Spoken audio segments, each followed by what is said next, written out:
वारी हा एक प्रवास नसून अनुभूती आहे विठ्ठल भक्तीची.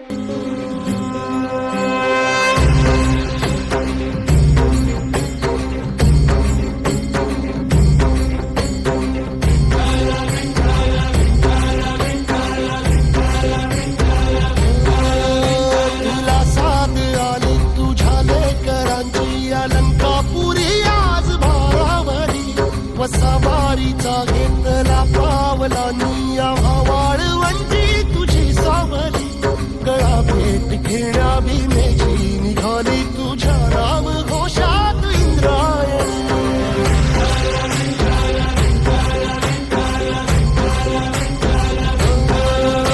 भिडे आसमंती ध्वजा वैष्णवांची उभी पंढरी आज नानावली तुझे नाव ओठी तुझे रूप जीवाला तुझी याच गाला घरी जरी बाप साऱ्या जगाचा परी तू आम्हालेकरांची तू माऊली.